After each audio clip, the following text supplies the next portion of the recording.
Apology, unconditional apology हम मांगते हैं। और जब तक अरविंद केजरीवाल जी समस्त हिंदू समाज के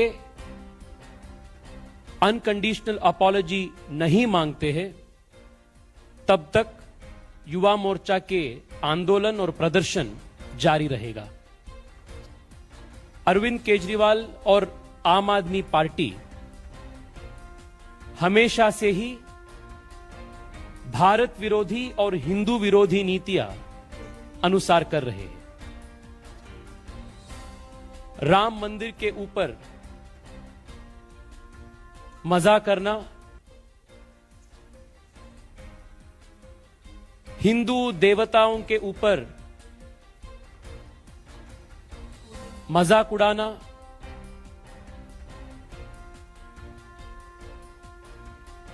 बाटला हाउस एनकाउंटर के ऊपर सवाल उठाना,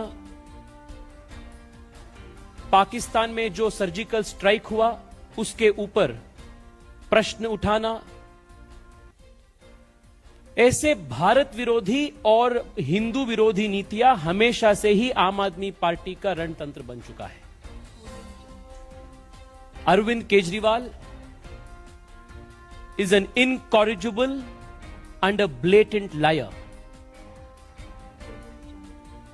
Arvind Kejriwal is a habitual offender when it comes to placing his petty politics and his political interests over and above the interests of the nation. The Aam Aadmi Party has questioned time and again the commitment of the security forces, the integrity of the security forces. He has made it abundantly clear multiple times that his policy and the policy of the Aam Aadmi Party is always in favor of the terrorists and never in favor of the victims of terror. Kashmir में हिंदुओं के नरसंहार को झूठा कह के, नरसंहार को, जिनोसाइड को व्हाइट वॉश करने का इनका जो प्रयास है, इसको भारतीय जनता युवा मोर्चा घोर निंदा करते हैं। साथ ही साथ देश भर में युवा मोर्चा के कार्यकर्ता ये भारत विरोधी नीतियों को घोर निंदा भी करते हैं और इसके खिलाफ हम निरंतर प्रदर्शन भी हम करते हैं।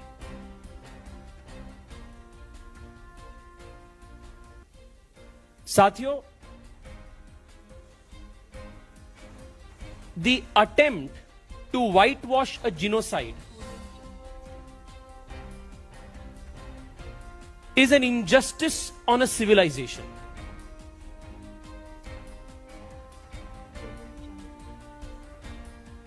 This attempt at whitewashing historical facts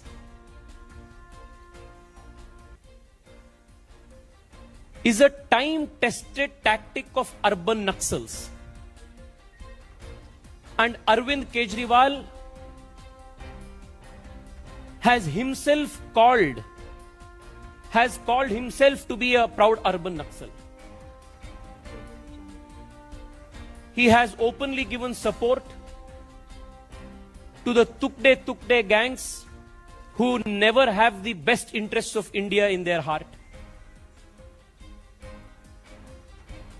This protest is not against or in favor of a particular movie. This is not in reaction to a particular statement regarding a particular movie. This is not regarding Kashmir Files. But this protest is against the bigotry, the inhuman mindset of Kejriwal, which denies a genocide, which mocks the Hindu genocide that took place in Kashmir. फिर एक बार युवा मोर्चा की ओर से, देश के सभी युवाओं की ओर से, भारतीय जनता युवा मोर्चा बेशर्त अपॉलॉजी हम मांग रहे हैं केजरीवाल जी से, और जब तक वो माफी नहीं मांगेगा तब तक युवा मोर्चा की लड़ाई जारी रहेगा।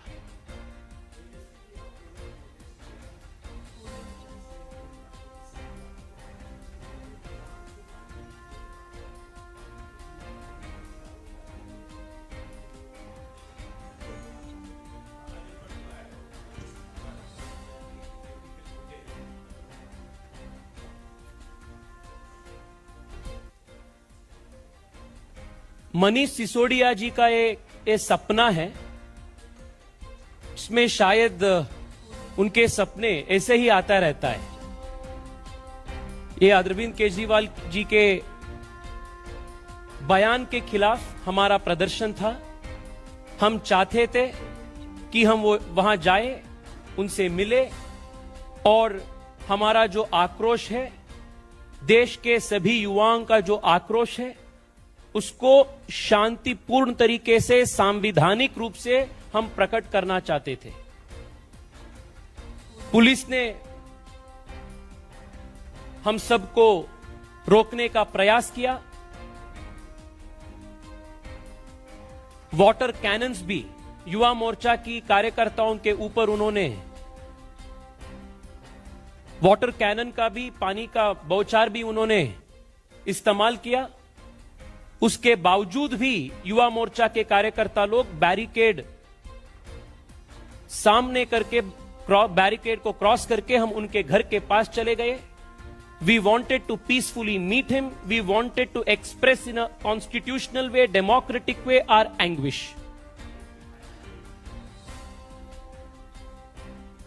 This whole comment of Manish Sisodia that this was an attempt to assassinate can only be described as hysterical and is only a figment of Manish Sisodia's imagination. And I draw strong exception to him referring to the Bharatiya Janata Yuva Morcha Karyakartas as Gunda. Manish Sisodia ji, आप किससे बात कर रहे हो? मैं बेंगलोर से एक सांसद हूं, डेमोक्रेटिकली इलेक्टेड सांसद हूं, और मेरे साथ आज इस प्रदर्शन में दार्जिलिंग से जनप्रिय सांसद, डेमोक्रेटिकली इलेक्टेड सांसद राजू बिस्टा भी जी थे। डेमोक्रेटिकली इलेक्टेड एमपीज को आप गुंडे कह रहे हो? Is this your commitment to democracy? और जो भारतीय जनता युवा मोर्चा के कार्यकर्ता दिल्ली के जो हमारे प्रदेश अध्यक्ष है, गरीब दलित परिवार से आते हैं, उनके नेतृत्व में हम गए थे, उनको आप गुंडा कह रहे हो आज? ये देश के युवाओं के प्रति अपमान है। And the young of this country will teach you a very, very costly political lesson when you face elections. किसको आप गुंडा कह रहे हो? 20 लाख लोग हमको वोट देके चुन के भेजे हैं पार्लियामेंट में, और हम आप जैसे पार्लियामेंट में या असेंबली में किसी एक समाज का खून के ऊपर हंसा नहीं व्यक्त करने के लिए गए हैं। We are responsible members of the parliament.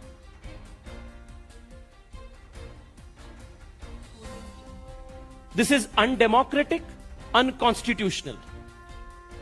And I condemn this statement of Manish Sisodia where he has called us Gunde. I urge him to take back his statement.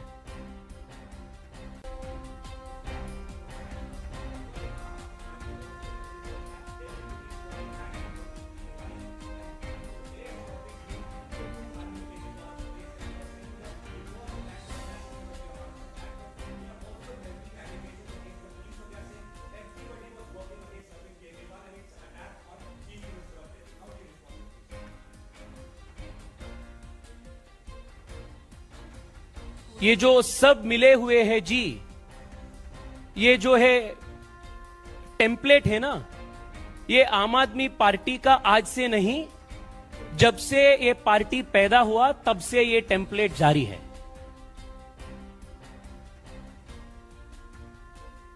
आज भी। और ये जो विक्टिम कार्ड प्ले करने में आम आदमी party PhD कर चुके हैं। आज इस प्रदर्शन में और इश्यू में विक्टिम है तो वो कश्मीरी हिंदू है, आम आदमी पार्टी और केजरीवाल नहीं। और मैं आज केजरीवाल से और मनीष सिसोदिया से पूछना चाहता हूं, आप किसके पक्ष में हैं? जो हिंदुओं के, कश्मीरी हिंदुओं के जो नरसंहार हुआ था, उसके ऊपर मजाक उड़ा के, उसको झूठे बोल के आप किसके पक्ष में बात कर रहे हैं?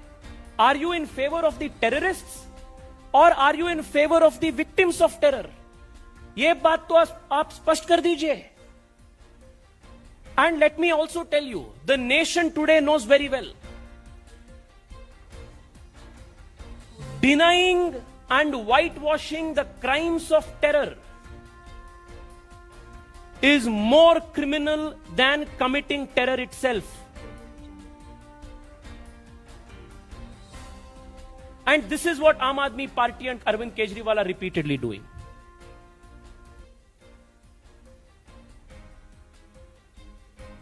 And this is not the first time that urban Naxals have tried to whitewash genocide of Hindus from the memory of this civilization. ये हमेशा से ही इनके एक टेम्पलेट है। वो ये अर्बन नक्सल का टेम्पलेट को आम आदमी पार्टी और अरविंद केजरीवाल ने बढ़ा रहा है।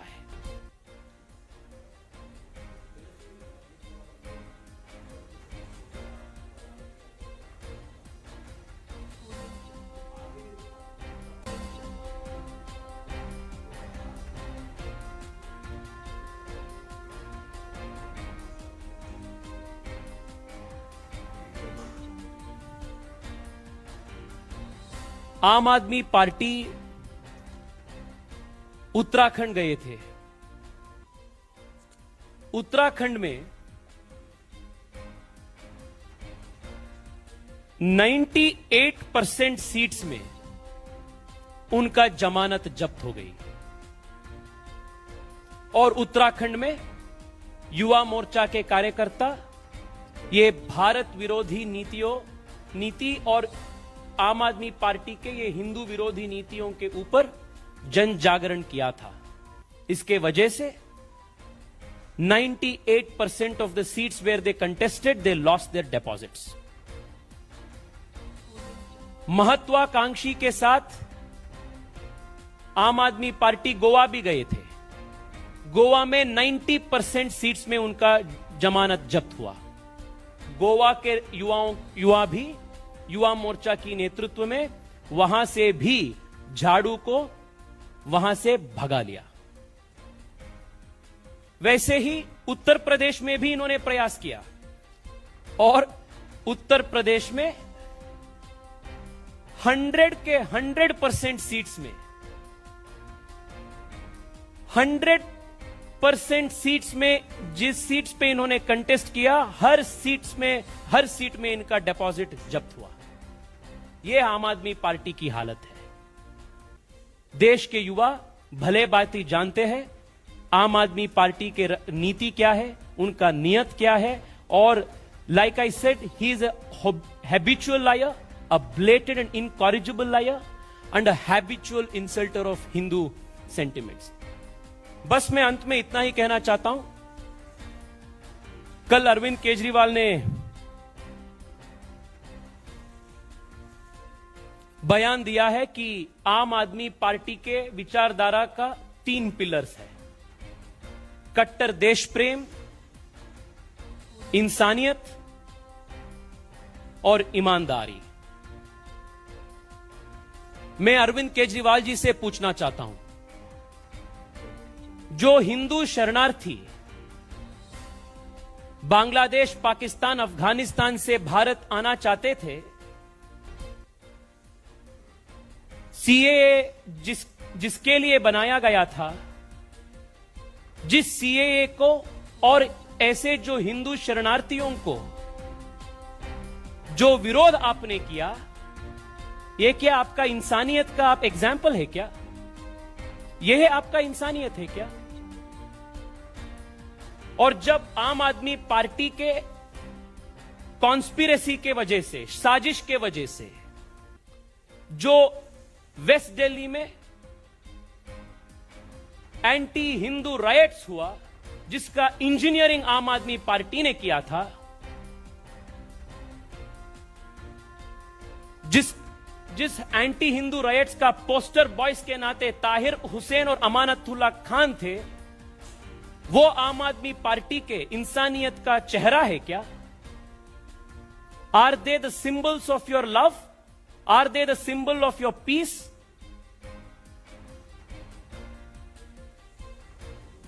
और कट्टर देश प्रेम, बाटला हाउस एनकाउंटर के ऊपर आप सवाल उठाए, सर्जिकल स्ट्राइक्स के ऊपर आप सवाल उठाए, जो भारत के टुकड़े टुकड़े करना चाहते थे उनके पक्ष में आप जाकर सपोर्ट किए। यह आपका कट्टर देश प्रेम है क्या? और ईमानदारी, देश में आज तक शायद ऐसा पॉलिटिशियन नहीं होगा जिन्होंने इतना यू टर्न्स लाइफ में किया है जितना अरविंद केजरीवाल ने किया होगा। यूट्यूब में जाकर आप एक बार सर्च कीजिए अरविंद केजरीवाल के यू टर्न्स के बारे में, 20-20 मिनट लॉन्ग वीडियोस आपको मिलेगा।